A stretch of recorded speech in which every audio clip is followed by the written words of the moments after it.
तो welcome guys again. यहाँ पर हम बात करेंगे नेक्स्ट टॉपिक की। हमारा नेक्स्ट टॉपिक है इक्वेशंस ऑफ मोशन। तो आपने काइनेमेटिक्स में मोशन के बारे में पढ़ लिया है, एक्सेलरेशन पढ़ ली है, एवरेज स्पीड पढ़ी है, रिलेटिव स्पीड पढ़ी है, बहुत सारी बातें आपने पढ़ी हैं। ओके, आपने ग्राफ्स भी देख लिए हैं। तो अब यहाँ पर जो हम बात करने वाले हैं वो बात हम कर रहे हैं इक्वेशंस ऑफ मोशन की। देखो, इक्वेशन ऑफ मोशन करने से पहले कुछ एक पर्टिकुलर डिनोशंस हैं जिनके बारे में हमें पता होना चाहिए। जैसे कि भाई जब मैं यू लिखूंगा तो ये इनिशियल वेलोसिटी है, this is initial velocity. Okay, जब मैं v लिखूंगा तो ये फाइनल वेलोसिटी है। हमने ये ध्यान रखना है, this is final velocity. a का मतलब हमारे लिए एक्सेलरेशन होगा, t का मतलब हमारे लिए टाइम होगा, t stands for time here, and x या फिर s ये हम डिस्टेंस या डिस्प्लेसमेंट बोलेंगे। ओके, तो will call this as distance और displacement depending upon the situation. तो ये कुछ बातें हैं जो हमने यूज करनी है। अब जब मैं इक्वेशंस ऑफ मोशन की बात करूंगा तो मेरे पास तीन इक्वेशंस ऑफ मोशन है। सबसे पहले है v equal to U plus A T, दूसरी है मेरे पास में s equal to U T plus half A T square, और थर्ड है मेरे पास में b square minus U square is equal to 2as। ये तीन इक्वेशंस ऑफ मोशन है। इन तीनों को प्रूव करने के हमारे पास में टोटल 3 मेथड्स हैं। राइट, ये कौन कौन से मेथड्स हैं? सबसे पहले है स्ट्रेट लाइन मेथड। ये हम नाम नोट कर लेते हैं। स्ट्रेट लाइन मेथड बहुत ही कम पूछा जाता है, बहुत पहले पूछा जाता था। दूसरा है हमारे पास में वीटी ग्राफ मेथड, ये भी कॉमन है, इसको भी हमें समझना जरूरी है, ये भी हम करेंगे। और लास्ट में हमारे पास सबसे ही इंपॉर्टेंट है calculus method, this is calculus method. Right, calculus एक बड़ा अजीब सा वर्ड है आपके लिए। देखो, इसमें आपने घबराने की जरूरत नहीं है। यहाँ डिफरेंशिएशन और इंटीग्रेशन को हम कैलकुलस कहते हैं। राइट, तो यहाँ पर हम डिफरेंशिएशन और इंटीग्रेशन का यूज करेंगे और इन इक्वेशंस को डिराइव करने की कोशिश करेंगे। तो अब हम टोटल 3 मेथड सीखेंगे 3 इक्वेशंस के लिए। तो हर मेथड में 3 इक्वेशन होंगी, तो टोटल 9 प्रूफ्स हम करने वाले हैं। राइट, सो गाइस यहाँ पर हम पहला मेथड कर रहे हैं इसका proof using straight line method. अब स्ट्रेट लाइन मेथड की जब मैं बात करूंगा तो देखो किन किन बातों का ध्यान रखना है। आपके पास में एक ऑब्जेक्ट है, ये स्ट्रेट लाइन के लॉन्ग ट्रेवल कर रहा है। ओके, ये स्ट्रेट लाइन है आपके पास में, इसके ऊपर मैं 2 पॉइंट्स मार्क कर रहा हूँ। एक स्टार्टिंग पॉइंट है, this is our starting point, थोड़ा सा ब्रॉड बन रहा है, और ये आपका फाइनल पॉइंट है जहां पर हम इसकी फाइनल वेलोसिटीज को या फाइनल पैरामीटर्स को स्टडी करेंगे। भाई जहां से इसने शुरू किया ये x1 पोजीशन है, जहां ये पहुंच रहा है x2 पोजीशन है, जहां से इसने शुरू किया था ये v1 स्पीड है। राइट, जहां ये पहुंच गया वहां पर v2 स्पीड है। Over the period of time इसकी एक्सेलरेशन a है, जब इसने शुरुआत की थी टाइम t1 है, और जब ये फाइनली यहां पहुंच गया तो टाइम t2 है। अब हमने तीनों इक्वेशंस ऑफ मोशन को प्रूव करना है यहाँ पर यूजिंग स्ट्रेट लाइन मेथड। तो आपने पहले एक कंसीडरेशन यहाँ लिख देनी है, consider a particle starting from the position, यहाँ पर मैं इस पॉइंट का नाम P1 रख देता हूँ, starting from position P1 up to a point P2।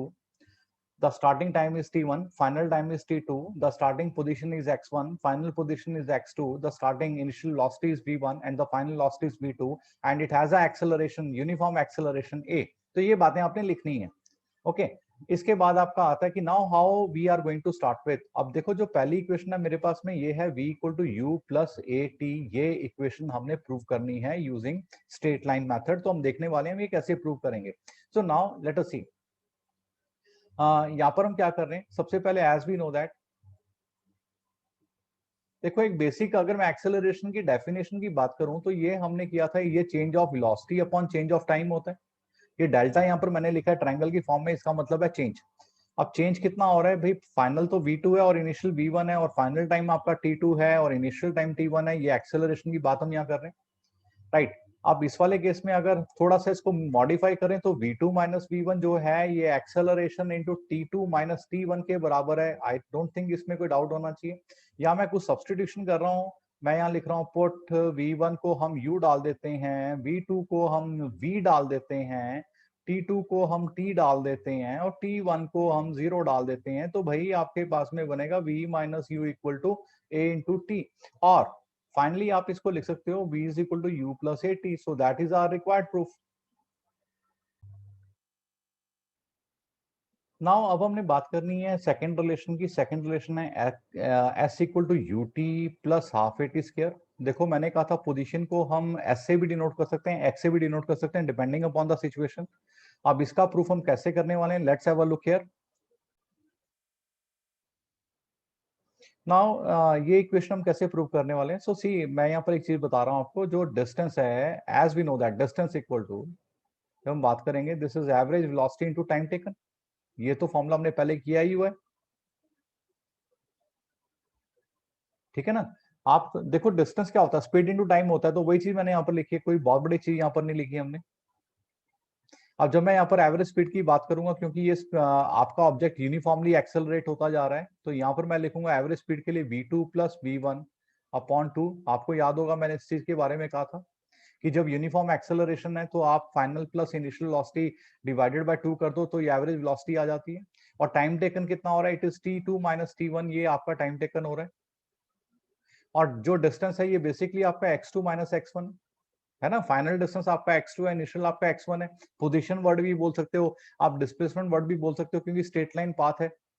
अब इसके बाद मैं यहाँ पर एक काम करने वाला हूँ भाई, हमने अभी देखा था कि जो v2 की जो वैल्यू है, v2 माइनस v1, ये a into t2 minus t1 के बराबर है, ये भी हम पीछे करके आए हैं। तो यहाँ से अगर मैं v1 इस तरफ ले आऊं तो मैं यहाँ v2 की जगह एक वैल्यू डाल रहा हूँ, आप सबने बताना है कि क्या ये सही है। मैं यहाँ पर एक बार वैल्यू डाल दूं, v2 की वैल्यू है v1 प्लस a, और यहाँ है t2 माइनस t1, और लास्ट में v1 लिखा ही हुआ है, और यहाँ पर तो t2 माइनस t1 है आपके पास में। अब बड़े स्मार्टली हमने अंदर मल्टीप्लिकेशन करनी है, आप ये t2 माइनस t1 को इसके अंदर लेकर के आ जाओ। उससे पहले ये वाला v1 और ये वाला v1, भाई v1 प्लस v1 तो 2v1 होगा, प्लस यहाँ पर a t2 minus t1, isn't it. और बाहर आपका t2 माइनस t1 पड़ा ही हुआ है लाइक दिस, तो just have a look here, और नीचे 2 है आपके पास में। नाउ हम यहाँ थोड़ा स्पेस बना लेते हैं। इसके बाद देखो यहाँ पर हम क्या करने वाले हैं। नाउ x2 माइनस x1, देखो आपके पास यहाँ आएगा 2v1, और t2 माइनस t1 जो पीछे पड़ा है ना, उसको मैं मल्टीप्लाई कर रहा हूँ यहाँ पर। और इसी प्रकार से अब इस वाली टर्म के अंदर a बाई 2 मतलब हाफ हो जाएगा, और t2 माइनस t1 का स्केयर हो रहा है। अब मैं यहाँ पर एक काम कर रहा हूँ, देखो put x2 minus x1, x2 minus x1 को मैं s डाल रहा हूँ, v1 को भाई हमने u डालना है, और t2 को हमने t डालना है, और t1 को 0 डालना है। तो ये आपके पास में देखो ये चीज तो बन जाएगी, मैं यहाँ हाईलाइट कर दूं इस चीज को, ये चीज तो आपकी बन गई s, ये बन गया u, ये 2 और 2 कैंसिल हो रहा है, और ये बन रहा है t। और आगे भी चलोगे तो ये सारा सॉल्व करके आपके पास ब्यूटीफुली बन जाएगा s equal to ut plus half a t square. So that is our required solution, please check this. So finally अब हम थर्ड इक्वेशन प्रूव करने वाले हैं। थर्ड इक्वेशन हमारे पास में v square minus u square is equal to 2as, इसको हमने प्रूव करना है। Now let us see how we are going to prove this. Right, देखो अभी हमने एक चीज करी थी, अभी आप लोगों ने देखा था कि एज वी नो दैट, है ना, ये तो हमने करना ही है कि जो आपके पास में डिस्टेंस है, ये average speed into time taken के बराबर है, जो एज यूजुअल अभी हम करते आ रहे थे। और इसके बाद हमने क्या किया था, एवरेज स्पीड को हमने लिखा था v2 प्लस v1 अपॉन 2। और ये t2 माइनस t1 का क्या करेंगे, तो गाइज यहाँ देखो सारे के सारे हमारे पास में अभी फॉर्मूला था acceleration equal to v2 minus v1 over t2 minus t1। कहाँ देखा था हमने ये स्टार्टिंग इक्वेशन में देखा था। तो यहाँ से मैं t2 माइनस t1 को इस तरफ लेके जाऊंगा, एक्सेलरेशन को नीचे लेकर के आऊंगा, तो इस वाले पार्ट को, ये जो पार्ट है यहाँ पर, इसको मैं लिख रहा हूँ v2 minus v1 by acceleration. Very simple. भाई आप सबको ये तो पता होगा ना, a minus B into A plus B कितना होता है ना। This is A square minus B square. तो ऐसा ही कुछ यहाँ पर होने वाला है, एक v2 प्लस v1 है और एक v2 माइनस v1 है। So I will be writing v2 v1 का स्केयर, v2 का स्केयर माइनस v1 का स्केयर, और नीचे 2a आपके पास में, और इस तरफ आपके पास में x2 माइनस x1 है। नाउ इसमें बड़े सिंपली हम पुट करेंगे, put x2 minus x1 as s, v2 as v, and v1 as u। So हमारी कहानी यहाँ सॉल्व हो जाती है। और ये नीचे जो 2a है इसको इस तरफ लेकर के आ जाओ, आपका दूसरी और बच गया है v square minus u square. So this proof is absolutely same as what we want to prove. So अब हमारे पास में है, now we are going to prove these three equations using VT graph. एक बार वीटी ग्राफ हम plot कर लेते हैं। ये टाइम एक्सेस है मेरे पास में, वीटी का मतलब है वेलोसिटी टाइम ग्राफ, ये वेलोसिटी वाली एक्सेस है। और हमारे पास एक पार्टिकल है जो कि इस प्रकार से मूव कर रहा है। I'll show you कि ये पार्टिकल ऐसे मूव कर रहा है। उससे पहले एक बार यहाँ दिखा दें हम कि कौन सी एक्सिस को हमने क्या लिया है। भाई ये हमारे पास में वेलोसिटी है, ये टाइम है, ठीक है। एक पार्टिकल है, it is starting with some initial velocity जिसको मैं v1 नाम दे रहा हूं। ओके, तो यहाँ इसके पास में ऑलरेडी एक v1 वेलोसिटी से शुरुआत कर रहा है, और इन पॉइंट्स का भी हम नाम रख देते हैं। मैं यहाँ पर नाम रख रहा हूँ, इस ऑरिजिन का नाम है o। ये जो पॉइंट है जहां से मैंने ग्राफ प्लॉट किया है a, भाई अगर ये a पॉइंट ऑरिजिन पे होता तो इनिशियल वेलोसिटी 0 होनी थी, और यूनिफॉर्म एक्सेलरेशन है यहाँ पर, इस बात का हमें ध्यान रखना होगा। इसके बाद हम क्या कर रहे हैं भाई, हम इसको ग्राफ को इस तरीके से थोड़ा सा मैं कंस्ट्रक्शन यहाँ कर रहा हूँ ताकि मैं टाइम एक्सेस पे भी रेफरेंस ले सकूं, ठीक है।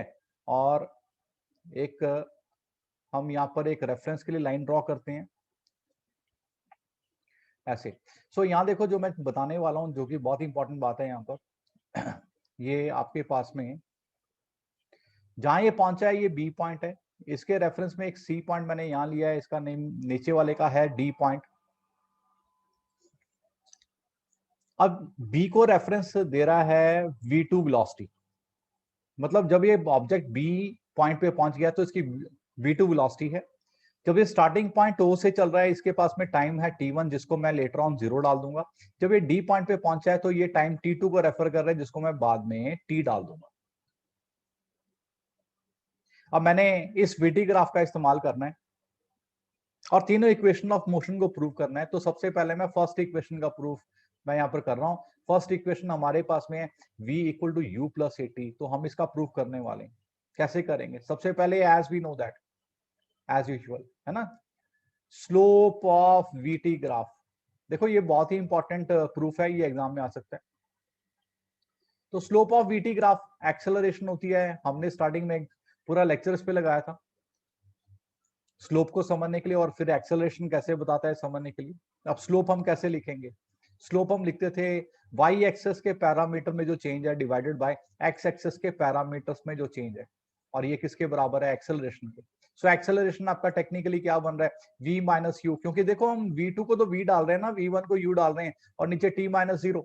सो लेट्स अरेंज दिस। तो आपका इसको अरेंज करके v equal to U plus A T ही बनना है, जैसे मर्जी अरेंज कर लो। So here is the proof of my first equation using VT graph method।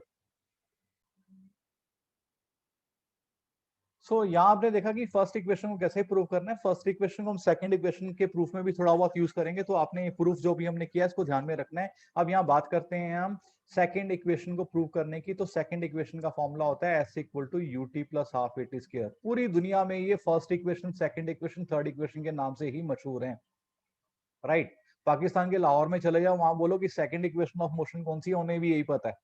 उन्हें पूछो थर्ड इक्वेशन ऑफ मोशन कौन सी है, they know the same what we know. तो फिजिक्स ग्लोबली सेम है, ठीक है। नाउ अब बात कर रहे हैं यहाँ पर सेकंड इक्वेशन ऑफ मोशन की, और यहाँ पर मैं चाहता हूँ कि हमने इसका ग्राफ का, इसका जो प्रूफ करना है वो वीटी ग्राफ को यूज करके करना है। तो let us see how we are going to do.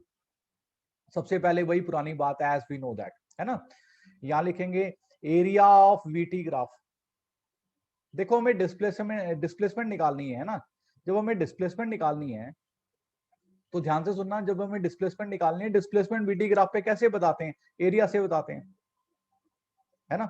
तो ये आएगा आपके पास में भाई एरिया ऑफ वीटी ग्राफ, तो डिस्प्लेसमेंट, या मैं डिस्प्लेसमेंट वर्ड यूज कर रहा हूं। Now area of VT graph, भाई एरिया ऑफ वीटी ग्राफ कौन सा निकाले ना, this point is very technical. तो मैं एक बार आपको ना यहाँ हाईलाइट करके बता देता हूँ कि मैं किस एरिया की बात कर रहा हूँ। तो भाई ये जो एरिया है, देखो यहाँ ओ से शुरू है, ये जो पूरा एरिया है ये वाला, आप बोलोगे कि ये तो ट्रेपेजियम बन रहा है। यस एब्सोल्युटली ट्रेपेजियम बन रहा है, लेकिन मैं इसको ट्रेपेजियम की फॉर्म में नहीं लिखूंगा, एक रेक्टेंगल और दूसरा मैं ट्राइंगल की फॉर्म में स्प्लिट करूंगा। तो इस बात को यहाँ समझते हैं हम बड़े क्लियरली कि एरिया ऑफ रेक्टेंगल, कौन सा रेक्टेंगल है भाई? O A C D, plus area of triangle ABC. ये क्या बता रहा है? ये तो डिस्प्लेसमेंट बता रहा है।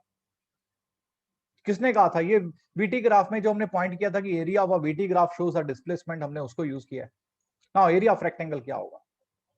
अब रेक्टेंगल का एरिया, ये कोई बहुत बड़ी बात थोड़ी है, लेंथ इनटू ब्रेड्थ कर दो, हमारा एरिया ऑफ रेक्टेंगल आ जाता है। अब आप बोलोगे कि सर यहाँ रेक्टेंगल की लेंथ कौन सी है, भाई लेंथ तो ओडी है, ब्रेड्थ कौन सी है, ओए है। तो यहां यूज करते हैं O D into O A, इसके बाद area of a triangle ABC. भाई area of a triangle ABC का फॉर्मूला होता है हाफ बेस इनटू हाइट। आप देख पा रहे होंगे बेस एसी है, हाइट बीसी है, देखो एक बार कहां पर है। और डिस्प्लेसमेंट देखो हमने अल्टीमेटली ऐसे डिनोट करनी है, मैं यहां पर एस लिखना शुरू कर देता हूं। आपका बेस ये था, ए सी बेस है, बीसी आपकी हाइट है। सो अब क्या करेंगे, अब मैं देखो एस को तो लेफ्ट हैंड साइड पे रख रहा हूं।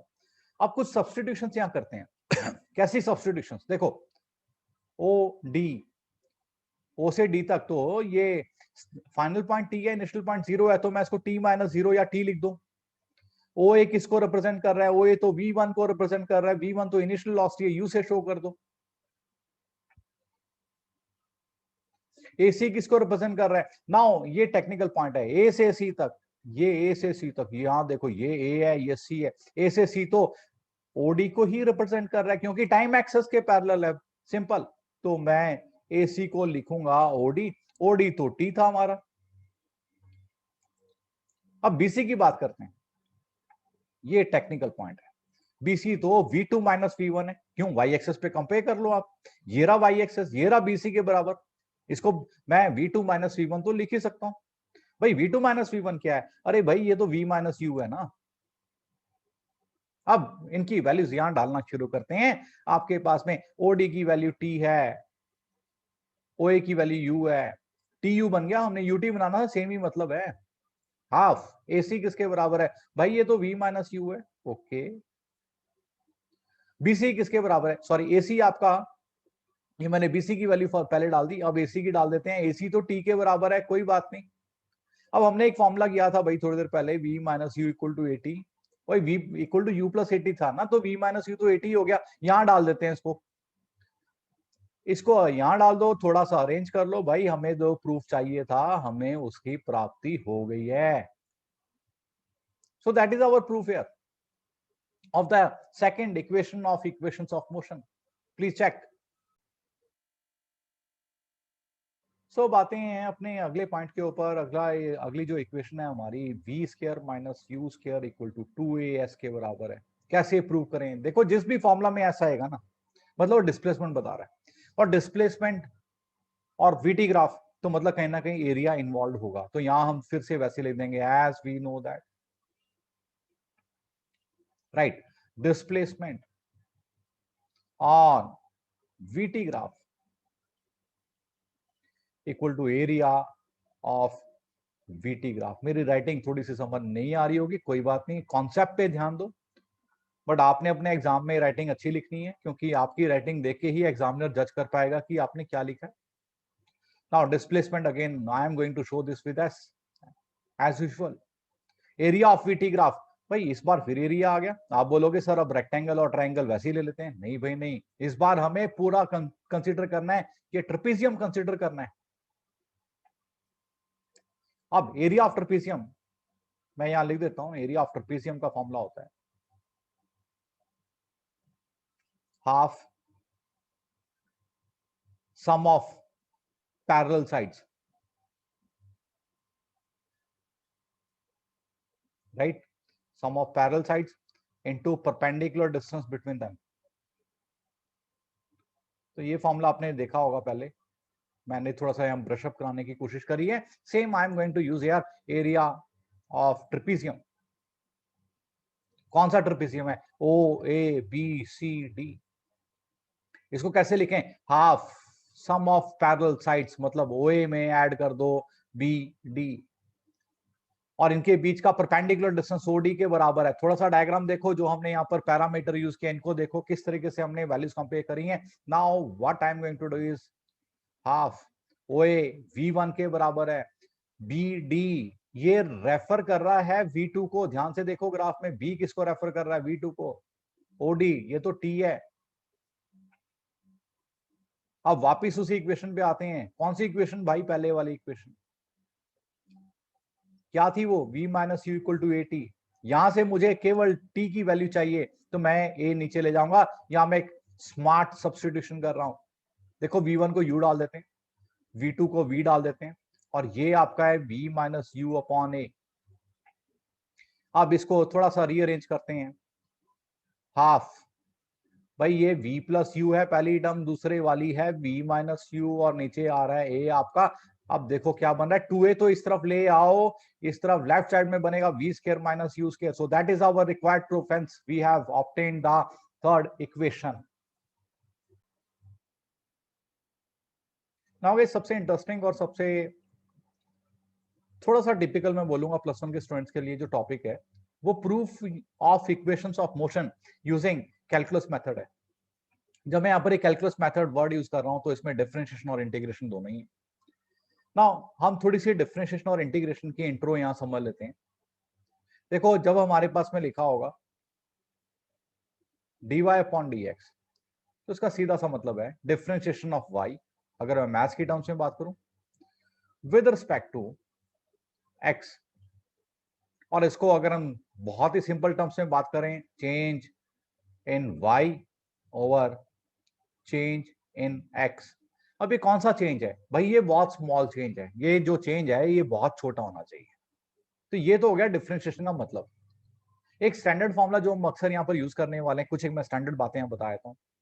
ये है आपके पास में कि अगर x की पावर n की आप डिफरेंशिएशन करते हो, तो यहाँ हम एक जनरल रूल यूज करते हैं, पावर आगे और पावर में से एक लेस। अब आप पूछोगे इसका क्या मतलब हुआ, भाई इसका मतलब ये है कि अगर x की पावर 10 की मैं डिफरेंशिएशन करता हूं, यहां पर x मैं पोजीशन नहीं बोल रहा हूं, मैं थोड़ा सा मैथ्स यहां पर यूज कर रहा हूं।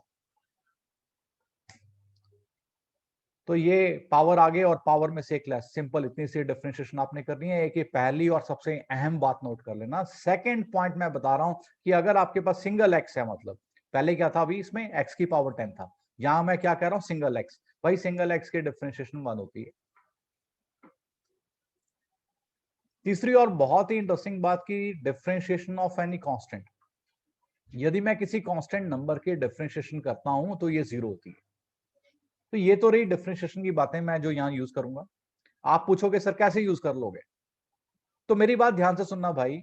ये वेलोसिटी क्या होती है, ये होती है change of distance upon change of time. ये तो हम पढ़ते आ रहे हैं ना फिजिक्स में। अब अगर मैं इस बात को लेकर के इसे इक्वेट करूं, तो ये तो D x over D T बन रहा है ना, एक्स ही तो डिस्टेंस बता रहे हैं हम। तो change of distance upon change of time. अब क्या हुआ, इसको कैसे बोलेंगे हम डिफरेंशिएशन की फॉर्म में, हम बोलेंगे भाई यदि यदि डिस्टेंस के डिफरेंशिएशन कर दें टाइम के रिस्पेक्ट में, तो वेलोसिटी बन जाती है, स्पीड बन जाती है। कैसी स्पीड, इंस्टेंटेनियस स्पीड,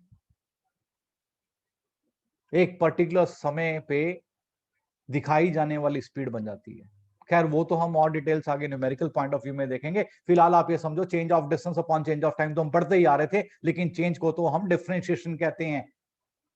चेंज की जब रिलेटिव चेंज को स्टडी करते हैं, इस रेशो को हम डिफरेंशिएशन कहते हैं। तो कोई बहुत हाई फाई चीज हम नहीं पढ़ने वाले, जो हम आज से पहले कर रहे थे उसका थोड़ा सा नाम बदल दिया, उसमें हमने 4 बातें और जोड़ दी।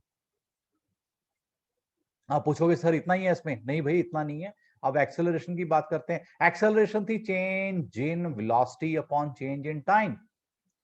भाई ये तो डिफरेंशिएशन बन गई वेलोसिटी की, यस वही तो हमें चाहिए। अब इसी बात को हम ऑल टुगेदर अभी एक कंसोलिडेट कर लेते हैं। देखो मेरी बात को ध्यान से सुनना, बहुत है इंपॉर्टेंट बातें हम बता रहा हूं कि अगर मैं x की डिफरेंशिएशन करता हूं, मैं ये लिख रहा हूं d, मतलब डिफरेंशिएशन कर दी भाई, और विद रिस्पेक्ट टू टाइम ही करनी है, तो ये बन जाएगी वेलोसिटी। और यदि फिर से डिफरेंशिएशन करता हूं, तो ये एक्सेलरेशन। तो इनके बीच में ये ब्यूटीफुल सा रिलेशन है भाई, एक्स को पकड़ा डिफरेंशिएट किया वेलोसिटी आ गई, वेलोसिटी को पकड़ा डिफरेंशिएट किया एक्सेलरेशन आ गई। तो ये आपने बात याद रखनी है। प्लस ये जो 3 बातें मैंने यहां बताई हैं, एक तो ये बेसिक फॉर्मूला और ये जो 3 एक्स्ट्रा बातें यहां बताई हैं, इनको याद रखना है। नाउ अब आप बोलोगे कि सर आपने डिफरेंशिएशन तो बता दी, उसका यूज भी बता दिया कि फिजिक्स में कितने, हालांकि हमने बहुत लिमिटेड सी बात करी है, बहुत डिटेल में हम नहीं गए हैं, वो डिटेल में हम जाएंगे, न्यूमेरिकल्स में जाएंगे। लेकिन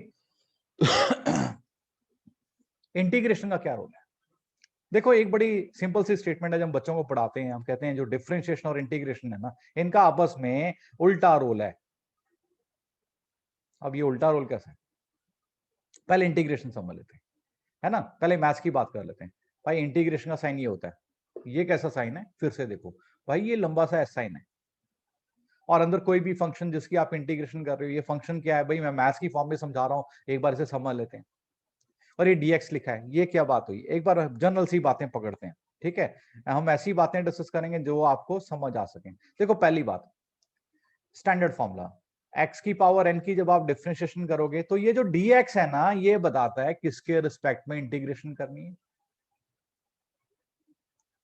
एक बार यहाँ इंटीग्रेशन देखते हैं, फिर हम dx का रोल देखेंगे। देखो अगर x की पावर n की इंटीग्रेशन करनी है तो यहाँ पर हम क्या करते हैं, पावर में एक ऐड करते हैं और जो नई पावर बन चुकी है उसे डिवाइड करते हैं। फॉर एग्जाम्पल मैं x की पावर 10 की इंटीग्रेशन कर रहा हूं,